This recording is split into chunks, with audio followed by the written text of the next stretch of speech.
Bonjour, bonsoir mesdames et messieurs, bonjour Nabino, bandeko ya Mimbenga TV. Mimbenga TV est la chaîne Nabino, comme vous savez. Nous venons ici analyser tout ça, analyse et puis tout ça makani ici. Pour na makambo oyo ezali koleka na kati ya mboka na biso République démocratique du Congo.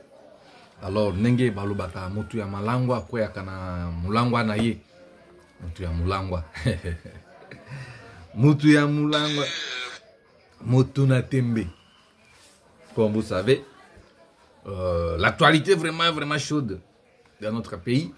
Alors je vous salue de partout, là où vous nous suivez, na Basoko, na Kipushi, na Kisangani, na Lualaba, partout, Biska Bozali, na Isiro, na Bondon, na Aru, na Mweneditu, partout. Là où vous êtes, nous vous disons merci, nous vous disons bonjour pour na Nenge Bozali Kolanda Biso et pour la confiance Oyo Bozali Kopé Sabiso. Nous vous disons toujours bonjour.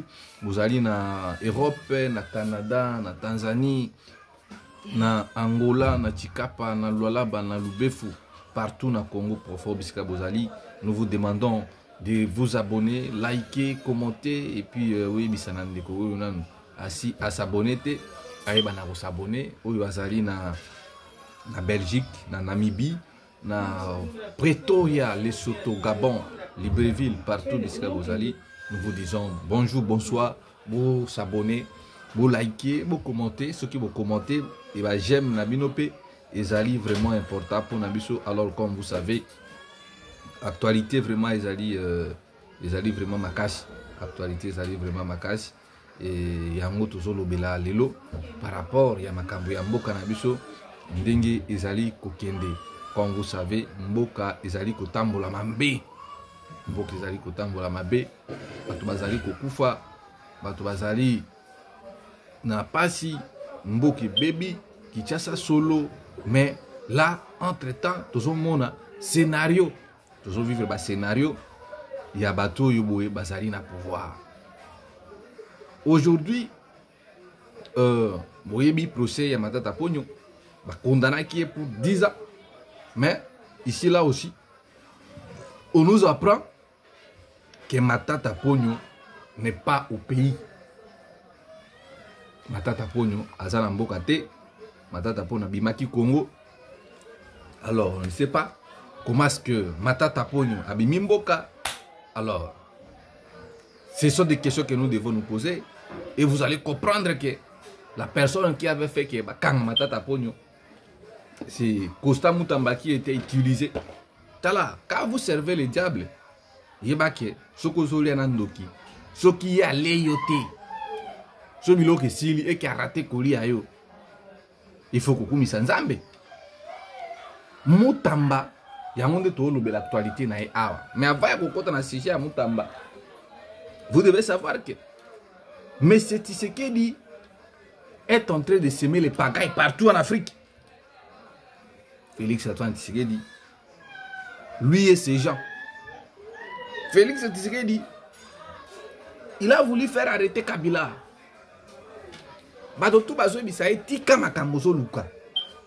Aujourd'hui, Tshisekedi est mal à l'aise. Azo kokate, comment millions pour tuer Kabila, même ils ne parviennent pas toujours. Tala, vous devez savoir que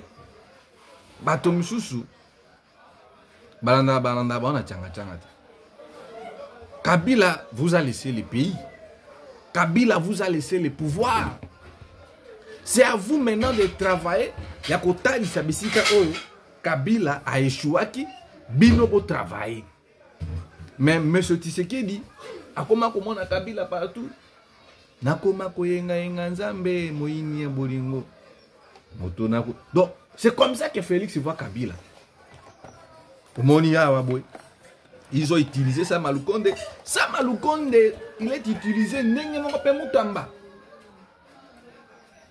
Nenge Bazaki ko utilisé Mutamba.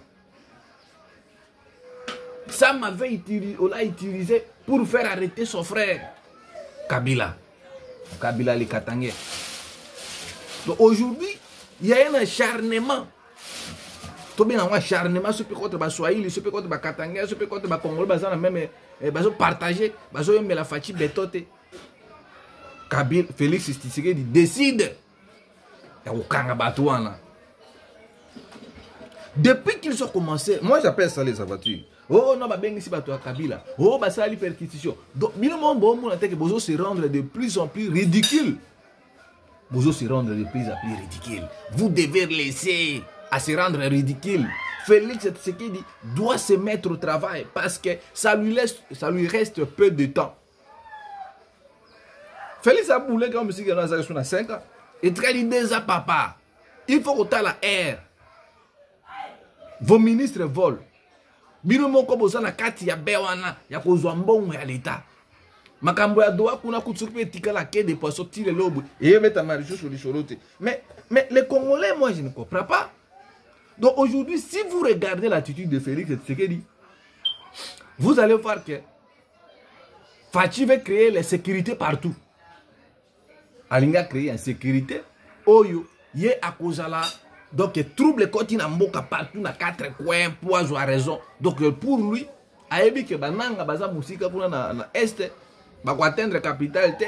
Alors, ce qui ma crise wane bimi. Donc, lui, l'essentiel est ça. Atikala nefis kata na portion à pouvoir na Kinshasa pourvu que aza la président de la République.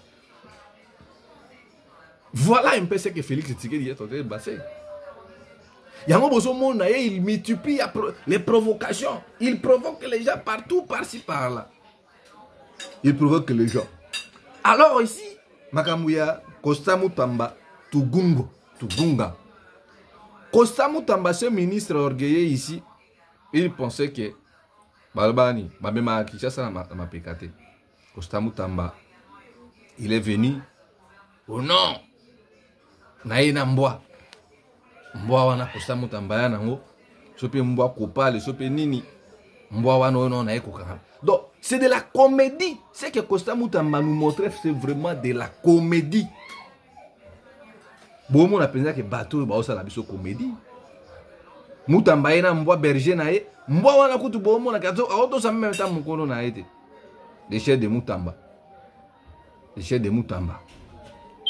Mutamba ye moi je l'arrogance ya garçon ya Mutamba. Moi je ferai de vous, je finirai les colonnes à dissiper. Donc vous sentez que le monsieur était très potent à un tel niveau qu'il commençait à crier sur les généraux qu'il a trouvés. Bon, on en a plusieurs Makala. Moi j'ai donné l'ordre, j'ai fait ça, j'ai fait jusqu'à ce qu'il est allé insulter la première ministre. Il a humilié M. Vonde, Costa Mutamba, Akendati Musika. Papa Firmin Vonde, qui a de l'expérience. Mutamba a humilié la famille de Kabila. Mutamba pensait qu'il est en train de se... Qu'on travaille avec Félix Tshisekedi, c'est très dangereux, c'est comme chose au Sanaba américain. Qu'on travaille avec Tshisekedi, c'est bien aussi. Comme on dit... Être ami avec les États-Unis d'Amérique, c'est fatal. Mais ne pas aussi être ennemi avec les États-Unis, c'est trop risquant. Travailler avec Tshisekedi, c'est comme si vous êtes en train de servir les États-Unis d'Amérique. Parce qu'une fois que vous en avez besoin de écarter, ce qui a intérêt chez Mutamba était là, moi. Je vais donner l'image de la justice. Je ferai comme ça. Je vais libérer. Mutamba koti tina makambu ya ba mapangu ya ba. Donc le monsieur ici Mutamba, le monsieur ici que vous voyez là-bas Mutamba, il était au même moment procureur, il était au même moment magistrat, il était au même moment huissier, donc il était partout, il faisait tout. De communiquer sur communiquer. Lui qui se disait que il est venu traiter les malades. Justice Koufi. Mutamba pour ressusciter la justice. Or, Mutamba se fait des millions de dollars américains, des milliers de dollars américains au nom de ce prétendu populisme. Mutamba doit être arrêté. Mutamba, est-ce que réellement ce monsieur a de l'esprit vraiment Yamawa? Mbongo ya batu bakufa na Kisangani, Mutamba a voulu se faire des millions au nom de Batouana. Et les gens disaient, Moutamba, l'homme à solution, c'est l'homme qui manquait le président Tshisekedi. Moutamba, je vous avais dit ici, n'est-ce pas que Moutamba, Félix Tshisekedi, Félix n'est pas à mon niveau. Fachi n'est pas à mon niveau. Nous sommes battus seuls. Lelo, Moutamba peut prendre le courage encore. Regardez seulement Tango Balobi que Moutamba Ibimbongo, vous avez, tout le monde s'est réjoui. Parce que Moutamba Baki que Yao Kaso est détourné. Na debi ah Moutamba ye. Non. Eh ti o Moutamba banda ko Melissa bat na ministère de la justice Kendab. Moutamba aujourd'hui Moutou ya Moulangwa a quoi une sika ya Moulangwa na ye. C'est ça ce qui a fait Moutamba. Moutamba est rattrapé. Lobi to vandi. Ekiringinde kwe na mbo. Nini? Ote Moutamba aux arrêts. On doit arrêter Moutamba. Ah sali no mbongo ya Frivao. Moutamba créé ba cote fictif na yemoko. Azwa kalikonda wana. Adamaka yango. Ah! Moutamba. Moutamba, les gens qui ne... Moi, je vous avais toujours dit, Moutamba, Moutambo, Moutamba, Oyo. Vous allez me donner raison. Vous allez me donner raison. Moutamba, ça n'a pas chonaye à Zosala. Moutamba, aujourd'hui, s'il va tomber, c'est le fruit de la jeunesse. Moutamba, que vous le voyez là-bas, constatez. Aujourd'hui, les gens disent que Moutamba, constant, il est devenu inconstant. Inconstant suite, n'a pas pris de décision. Il est devenu inconstant. Pourquoi? Parce que l'orgueil de Moutamba, le kakine de l'eau. Moutamba ne pouvait pas humilier la famille Kabila, qui lui ont donné tout. Sauf rien. Ils ont donné tout à Moutamba. Les photos existent. Moutamba, lui ici, à l'époque, il était à l'Onatra avec Kabila. Voyez Moutamba. Donc, si vous avez Moutamba, c'est l'orgueil. Même ses amis de l'UPC témoignent que c'est un monsieur très potent, orgueilleux. Même Babylone comme monsieur sur l'UPC, l'organisation, toujours. Et ça a pété à bout. Si on donne à Moutamba la responsabilité de gérer, il était toujours comme ça. Il était toujours comme ça. Alors, Lelo, Moutamba, a commis que tanga mikolo na misapi.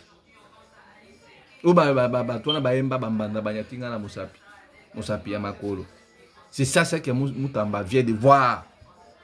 Moutamba, s'il serait sauvé de justesse, c'est ce que maman Martha a intervenu dans Marambo. Mais, à beaucoup intervenir, Moutamba doit restituer l'argent. Mbongo ya ba sinistré, oyo bango ba komisaki yango mbongo na bango. Trop c'est trop. Le pays ne peut pas marcher comme ça. Mututu kaka moyibi na Moutamba. Na Moutamba. Qui se disait que lui, le médecin, boyo kananu awa, nenge vieux Vital Kamerhe, tango kaka oki ke procureur vonda tindi, ba longo la immunité à Moutamba. Bia petit wana. Tubana kutuko luka yo kananu awa, Vital Kamerhe. Ndenga lobiaba. Il faut bakanga Moutamba yoka. Je viens d'être saisi par le procureur général près la Cour de cassation. Faites du bruit, peut-être ça vous concerne. Yokande Vital Kamerhe Zoloba. Bobeta na maboko. Kope fungwamia. Vous peut être concerné. Moi je connais déjà les noms. Mais vous ne connaissez pas. Alors, je vais être saisi par le procureur général près la Cour de cassation, aux fins d'obtenir l'autorisation d'instruction contre les sieurs Constant Moutamba Tongunga, actuellement ministre d'État, ministre de la Justice et garde des Sceaux.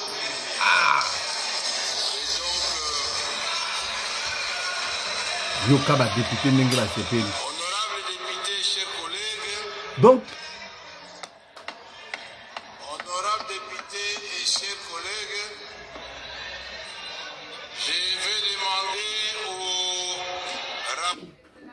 aosenga rapporteur aya kopesa suite Mutamba akomi Matamba olia ye na pondu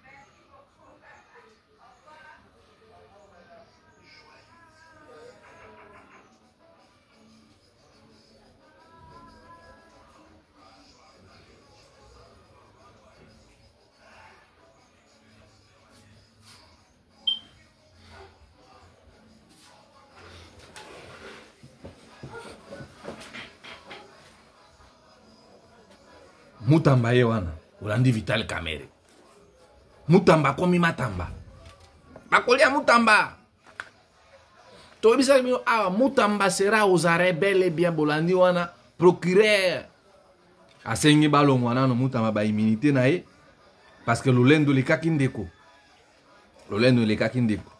lui pouvait dire tout hein? Mutamba ne pouvait pas voler, il devrait donner de l'exemple. Tango Mutamba zo sala ba arrogance na ye awa o Kabila 450 000 $ ebima 5 millions ebima po bakanga baerenge et 5 millions ebima po bakanga Pero Luara 5 millions ebima po na boye. Donc Mutamba faisait les shows, il pensait que tala Mutamba avait insulté Tshisekedi que azana niveau na ngate ba olimbisa Mutamba te et surtout na makambo ya mbongo. Mais est-ce que bino boyebi ki bato ka ba gouverner ya Congo Central Mbadu ba kufaka pour ba 500 000 $, ba 100 000 $. Contrat moko ba chinois ya balinga déclaration biyo ya kana no mbongo ça boliti nini bo bongeti. Et les gens, je commence à suivre déjà. Oh non, ça acharnement contre qui? Acharnement contre qui? Bande kota bino bobi bo défenda ka bi défenda. Mutamba détourner mbongo. Balobi balandela et justice ça la musala ye moko muto yi ko soigner justice yango sikoyo boye justice sikoyo lingi sikoyo soigner mabeza wana api et que Mutamba avec les magistrats ba kotaka bo guerre na magistrat la politique Mutamba ko sentir règlement des comptes ne ba ko régler ba compte. Alors bolanda sikoyo awa vena biso njoli akoma rapporteur nde yazolo ba makambo ya Friva ndenge Mutamba Ibala. Enregistrement du marché à l'autorité de régulation des marchés. Marché Mutambazwa. Et ça, dans les cas d'espèce, Sueur Constant Mutamba Tungunga n'a respecté que les 2 premières étapes ci-dessus énumérées. La DGCMP ne lui a accordé que l'autorisation spéciale de recourir à la procédure de gré à gré avec société au coût de 39 millions 77 067 Mutamba, c'est terrible. Tala. US dollars. Mutamba, c'est terrible. Un mauvais garçon de la capitale. Le ministre précité transmettre le projet de contrat pour analyse, appréciation de la régularité et éventuellement donner l'avis de non-objection. Il apparaît clairement que sans l'avis de non-objection de la GCMP, ni l'approbation de la Première ministre que le prénommé Constant Mutamba Tungunga a annoncé. Mutamba sali la COP nae, sans pour autant qu'on signale Mokonzi nae Premier ministre. Quel manque de respect! Mutamba banaye donc, me souffre vraiment. Donc Mutamba banaye vraiment qu'il y a un président. Il fait les COP sans que le ministre n'ait un chef du gouvernement. Oh, écoute, il faut protéger. Mais Mutamba comme si se disait que c'est moi,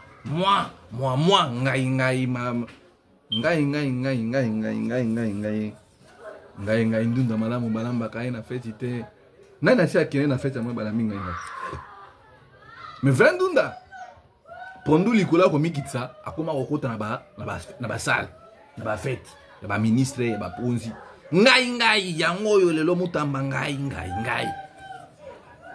mbongo ya batu mbongo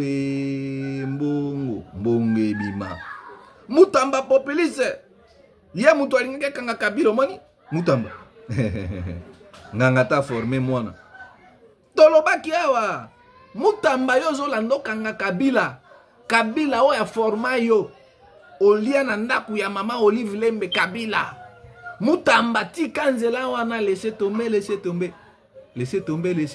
nzela wana laissez tomber nzela wana. On avait interdit à Mutamba tika makambo ya Kabila. Félix na Kabila bazo bunda baebi makambo bazo bunda Mutamba nakangi biloko ya Kabila nakangi biloko ya nanga Mutamba tika mato elikaka mutute lelo Mutamba kokende na lubwaku ava Kabila. Mutamba déjà aux arrêts okende prison ava Kabila. Tolobaka Mutamba Kabila et Félix tiba ku bongisa bako sacrifier yo Mutamba kokende na prison ava Kabila. Kabila vous a laissé le pays, mais vous avez voulu faire humilier Kabila. Est-ce que l'équipe 2 ans? Est-ce que l'équipe une année? Est-ce que l'équipe même était 4 mois? Mutamba. Olobaka okanga Kabila.